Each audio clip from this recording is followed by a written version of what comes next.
Are you guys ready? Okay, thank you for joining us today. We are here to talk about the case against Mr. Cedric Gerald.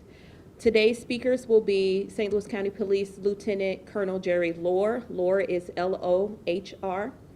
St. Louis Prosecuting Attorney Miss Melissa Price-Smith. We'll hear from St. Louis County Police Sergeant Brett Belcher. Belcher is Belcher. He's in our Division of Criminal Investigations. We'll also hear from Megan Marietta from the CAC. Marietta is Marietta. Let me know if I didn't say that correctly. Okay. And then also from the PA's office, Mr. John Schlesinger. That is Schlesinger. We'll start with Lieutenant Colonel Lohr. All right, good afternoon. Thanks everybody for coming. I'm going to make a quick statement and then I'll turn it over to our prosecuting attorney, Melissa Price-Smith. Children are part of our most vulnerable population, and I want to make it perfectly clear that the St. Louis County Police Department will aggressively investigate those individuals who attempt to harm and victimize our youth. We work tirelessly to hold those individuals accountable and provide justice to any and all victims. I'd like to first thank the victims for having the courage to come forward. Your courage and resilience is an example for all of us. I'd also like to thank the prosecuting attorney's office, who stands shoulder to shoulder with us in our efforts to bring some sense of justice to these victims and aggressively prosecute these suspects. I'd also like to thank our partners at the Children's Advocacy Center for their assistance, along with all of the victims' advocates who work with us on a daily basis to provide resources to victims and families. Today with us is Megan Marietta, who you will hear from shortly.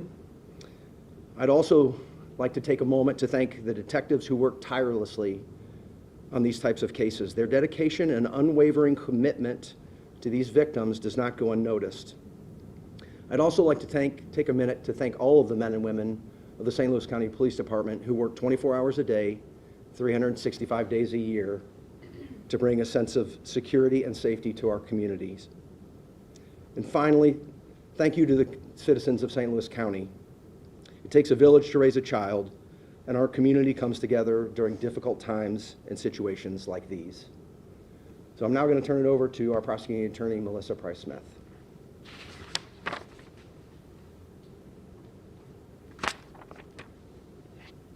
Good afternoon.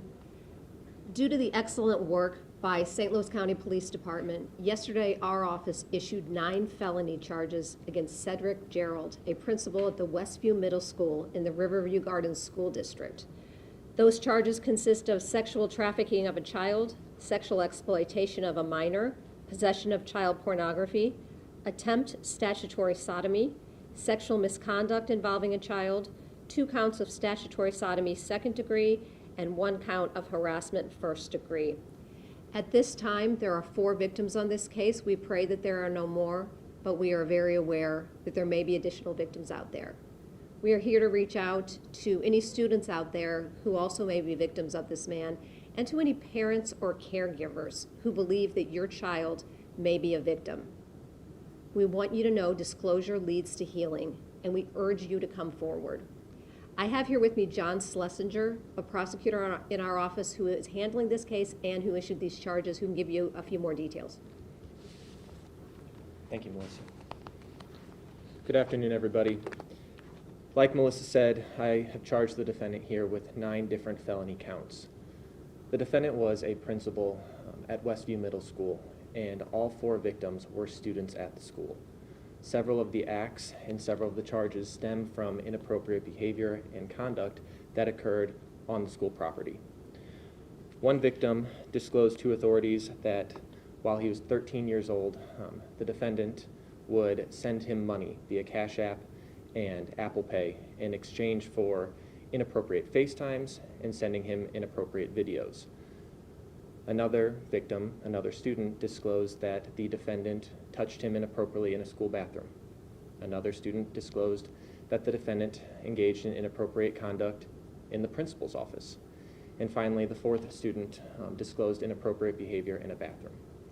All 4 of these children were brave and came forward and made statements to authorities. The defendant was later apprehended and interviewed by St. Louis County police detectives. And when he was interviewed by the police, he made statements admitting to several of the described conducts admitted and disclosed to by the victims. I intend to prosecute this case aggressively. These are very serious charges that carry a range of punishment up to life in prison.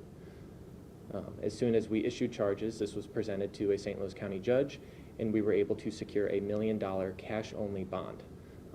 I intend to fight to keep the defendant detained and locked up in the county jail pending trial, and then seek a significant prison sentence, either upon a plea of guilty or a trial. Thank you. We also have here with us Megan Marietta from the Children's Advocacy Center. We know that parents and guardians, the absolute worst feeling they can have in this situation is a feeling of helplessness. So Megan's here to talk to you a little bit about some tools to give parents and guardians so they know what to do in this kind of situation.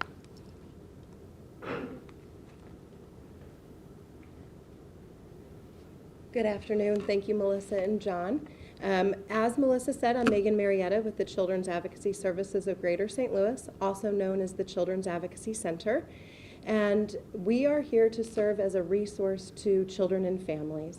Our recommendation for caregivers is to start early in talking with your children about safe or appropriate touches, teaching them what would constitute as unsafe touches, behavior that would cause concern, teaching them how to come to you and talk with you, to share that concern with you, to share anything unsafe.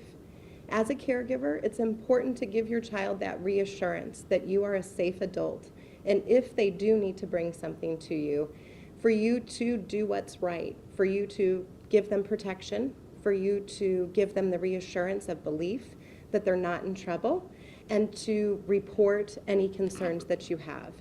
As a caregiver, not only should you begin talking with them early, you should talk with them often, checking in on them. How are they feeling? How are they doing?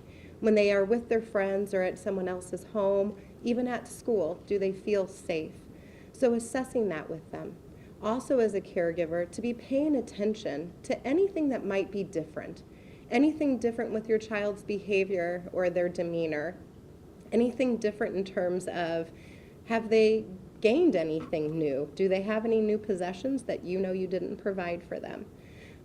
Checking in about their friends as well, and who do they have contact with when they're out of your supervision. Not only is it important to talk with children and to be mindful about what to look for, it's also important that as a caregiver you know how to respond and what resources are available to you.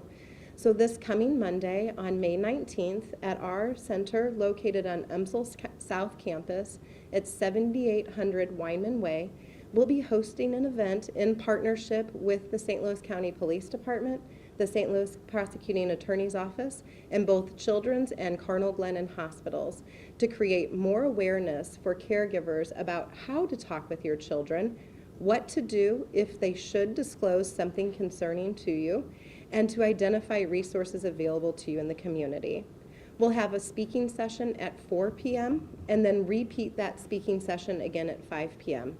And we invite all members of the community, whether you have children that you're concerned about or not, we invite you to come and learn about how to talk with your children and how to respond, and then also those resources that you have access to in the community. As Melissa said, disclosure is part of that healing process. And we understand that it takes a lot of courage to be able to disclose when something has happened to you. But please know that there are adults, such as the folks that you're hearing from today, that are here to support not only the child, but their family throughout this entire process. Thank you.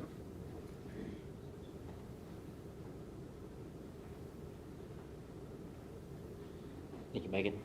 Good afternoon, all. My name is Brett Belcher. I'm a sergeant with the St. Louis County Police Department. I'm here to answer any questions you guys might have about the case involving Mr. Cedric Gerald. With that said, let me preface that by saying it is an ongoing investigation, so there is some information I will not be able to share, but I'm happy to provide whatever information we can. So with that being said, does anybody have any particular questions about this incident? Yeah, on May 5th, Riverview Gardens School District sent an email to parents saying that they received reports about 2 staffers. Should we expect any additional charges? I can tell you at this point in time, we don't have any additional information that we've been able to present to the prosecuting attorney's office to seek any additional charges. But it is an ongoing investigation. If any family members have any concerns about anything, please don't hesitate to reach out. Gerald was the former principal at McClure High School. Are you at all concerned that there may be students at McClure or any other organizations that he was involved with, that there might be victims there? Based on the fact that we've got 4 identified victims in this that we've established thus far, yes, there is a concern that there's additional ones out there, whether they're here at Westview Middle or his previous place of employment. We don't have any information that we're actively following up on at this point in time, but again, as if any parents or caregivers have any concerns, have any insight on things that they feel we need to follow up on, we encourage them to contact us. Are you able to maybe go more into detail of what he admitted to? Not with great specifics, but we did have these allegations. We discussed these allegations with him, and he did provide corroborating statements to what these children disclosed. So not all of them, but some of them? Correct. Do you have reason to believe that any staff members knew about the inappropriate behaviors? Not at this point. Again, it's an ongoing investigation, so we will talk with additional staff members. I will say that with our interaction with the school district as a whole, they've been extremely cooperative and provided us with whatever information we've asked for. They've been timely with their responses to us, and that's about it for that. Do you believe that these crimes were ongoing since the beginning of his employment there? I don't know when it took place. Obviously, he started, I believe, in the 23-24 school year, and the incidents we have information provided that the incidents happened during that first school year. Are there any other potential victims that you're already speaking to, or has anyone come forward since these charges were announced? Since the charges were announced yesterday, we have received numerous phone calls from concerned parents. We plan on speaking with them further. Those children potentially participating in forensic interviews at the CAC, and we hope to learn more from that. When you say numerous, are we talking 2 or 3, 10 plus? I don't know. It's been kind of, as the day has gone on, we've received more calls. What our final tally is at this point, I don't know. I'm not sure you should, or if you have the capacity to answer, this might be someone else, but what would you have a message for? Maybe a parent whose child did come forward and they validated their report. That child might face backlash or might face questions or bullying from other students. Do you have any advice for parents about how they might deal with that? So we take great effort to make sure that we are not putting the victim child's information out there as not to identify them, to trying to avoid any type of situation that they would face. As Megan mentioned during the forensic interview process and the resources provided by the Children's Advocacy Center, one is the forensic interview that the child may participate in, which will provide us information for our investigation, but the families are also provided with resources as far as trauma and what they can expect going down the road and so on. Will there be a hotline set up for these victims or any other potential victims? If there's any potential victims or families with concern, we've asked that they call our Detective Bureau, 314-615-5400, and ask for a representative of the Child Abuse Unit. And are you still asking people, to call county police if they believe that there are more victims out there? Yes, ma'am. Is there anything you could say about the manner in which the allegations were reported? Did the students go to the district first, who went to the police, or did they go straight to the police, or what led to this? I don't recall the exact path of how the disclosures came about. We were notified by the school district.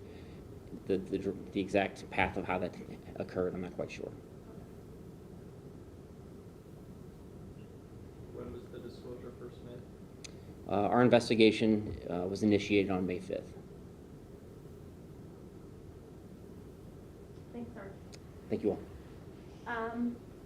So if you guys don't have any more questions, as the Sergeant Belcher just gave out, anyone with information is encouraged to call that phone number, 314-615-5400, and ask to speak to a representative from the Child Abuse Unit. From here on out, if we have any other updates, we'll send them via email. And if you have any questions further in the investigation, you can email us at pdmedia@stlouiscountymo.gov. Thank you guys so much. We just hope that you can get this out to your readers and your viewers so that we can keep kids safe.